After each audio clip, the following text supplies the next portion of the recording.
मैं आयुष्मान जी आपसे जरा एक चीज, आप गाड़ी रोके। अच्छा, मैं आपसे एक चीज पूछ लूं, दोनों चीजें इसलिए, नया लॉ आ रहा है और बता रहे हैं कि भाई जो इस तरह का पेपर लीक करने के लिए लॉ है, क्या लॉ ले आने से पेपर लीक रुक जाएगा?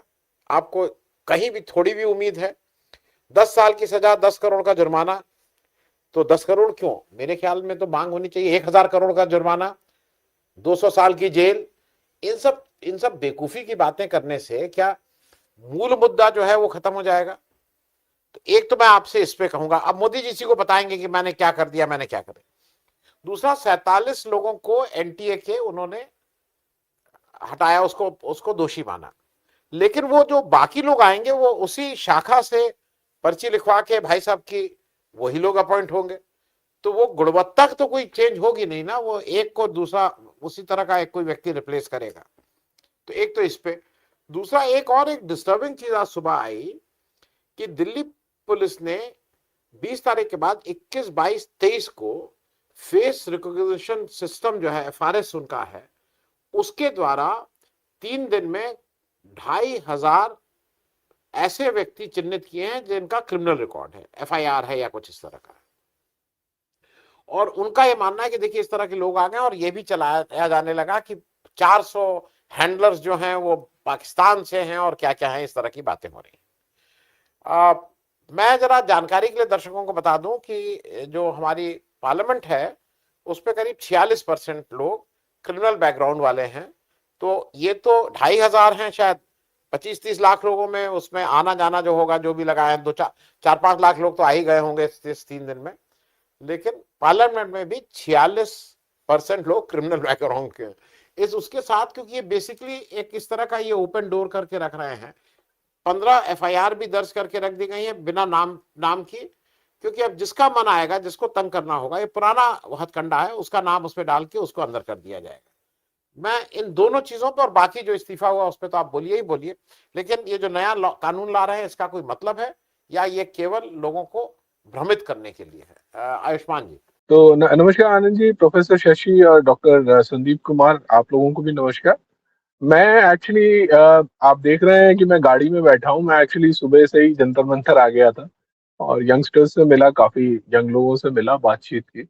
मेरा एक अप्रिहेंशन था जो आपने कल जिसके बारे में बात की थी। मैं I just come to the law.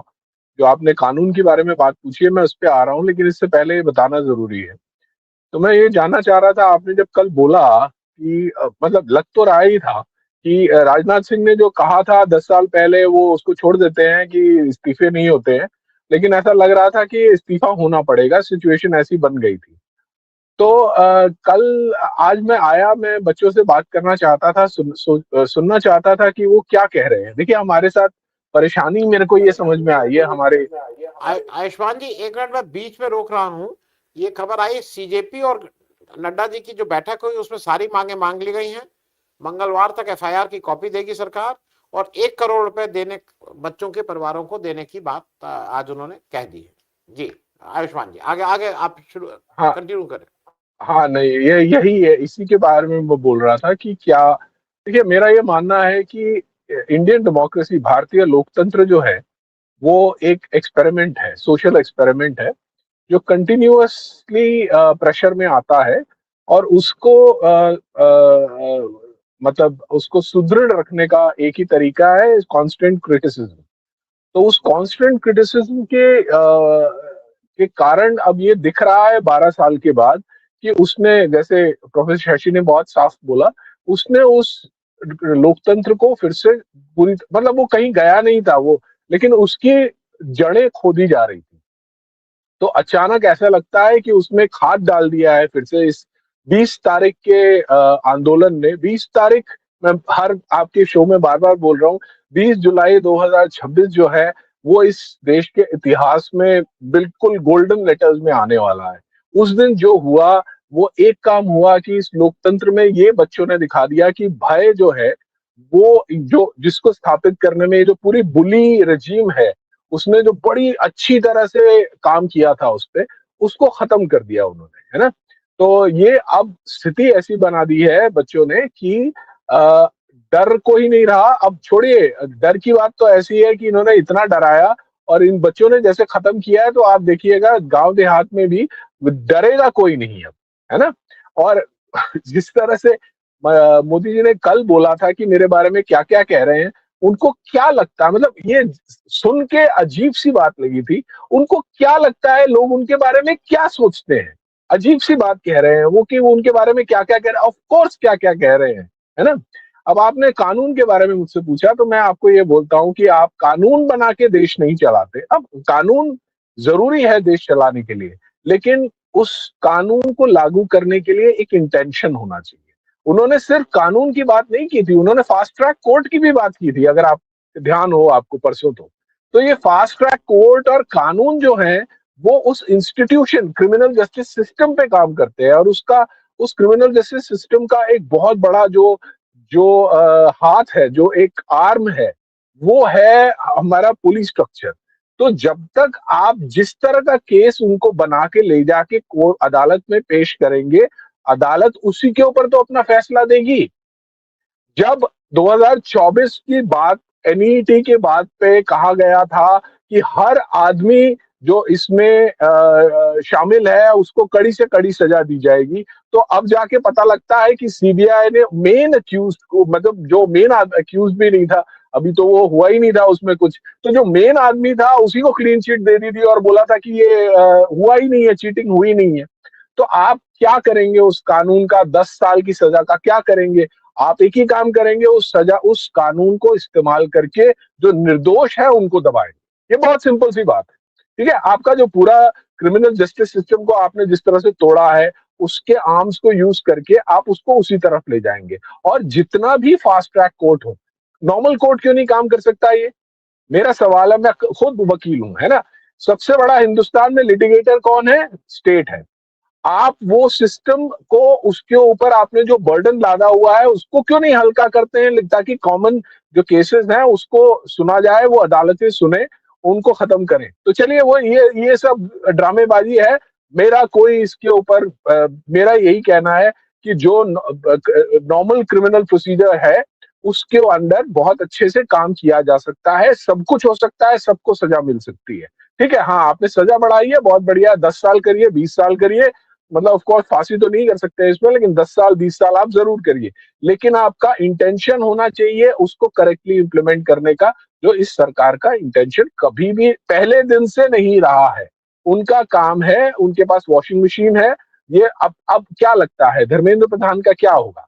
वो कहाँ जाएंगे? अब हमारे नायक साहब बैठे थे, वो अच्छे तरह से बता रहे थे इस बारे में। वो कहाँ जाएंगे? उनके साथ क्या होगा?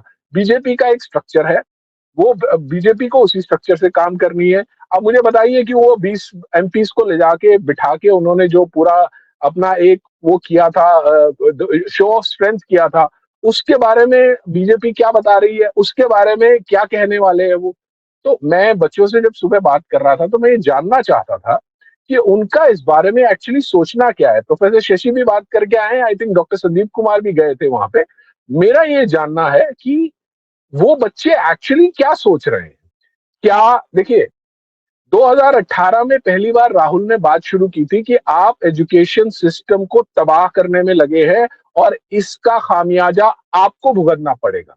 तो 8 साल बाद हुआ ये है कि आपका एक मंत्री गया है, रिजाइन किया है, और उस भाजपा सरकार में रिजाइन किया है जिसमें कहा गया था कि कोई मंत्री रिजाइन नहीं करता। In fact, if I am not wrong, कल ये मंत्री साहब ने, मंत्री प्रधान जी ने कहा था कि मैं अपनी जगह से भागना नहीं या तो उन्होंने कहा था या बीजेपी ने कहा था कि मैं अपनी रिस्पॉन्सिबिलिटी से भागूंगा नहीं। तो अब क्या हुआ है, इसके बारे में उन्होंने क्या कहा है कि वो भागे हैं कि नहीं? अब तो उन्होंने अपने जो रेजिग्नेशन लेटर में ये कहा है कि जो गलत शक्तियां हैं वो इसको इस्तेमाल ना कर लें। कमाल कर रहे हैं साहब। आपका क्या, शास्त्री साहब ने जो रिजाइन किया था पहले एक्सीडेंट के बाद, वो भाग गए थे अपनी रिस्पॉन्सिबिलिटी से? इतना बड़ा उन्होंने हमारे देश के पूरे स्ट्रक्चर पे इतना बड़ा एक लांछन लगाया है। आई एम सॉरी, ये पीछे आवाज आ रही है जस्ट।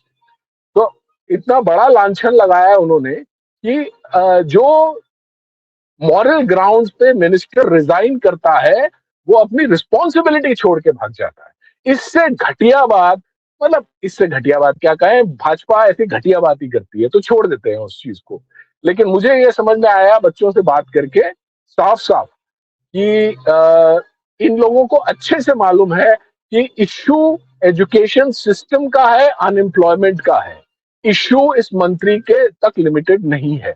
तो ऐसा लगता है मुझे कि ठीक है, सीजेपी ने की बातें मान ली गई या जो भी हुआ, आयशा पहले से वहां पे आंदोलन कर रहे थे, सीजेपी आया, उसको वो प्लेटफॉर्म मिला, उसके बाद सोनम जी आए, उनको वो प्लेटफॉर्म मिला। तो मैं ये बात मान के चलता हूं कि ये आंदोलन आगे बढ़ेगा। देखिए, इस बात से मुझे एक चीज और समझ में आई है कि जो भी पीछे हुआ है, आप और मैं बात करते रहे आनंद जी, चाहे एप्स्टीन फाइल्स हो, चाहे चंदा चोरी हो, चाहे वोट चोरी हो, अगर इनको लगता है कि फॉर द टाइम बिंग 1 महीना निकाल लेते हैं, बात खत्म हो जाएगी, तो अब ये प्रूव हो गया है कि बात खत्म नहीं होती है, बात वहीं पे रहती है। इन सब, इनके ऊपर हर चीज जो इन्होंने शुरू की है वो इनके गर्दन पे आके टंगेगी। अभी के लिए मुझे यही कहना है।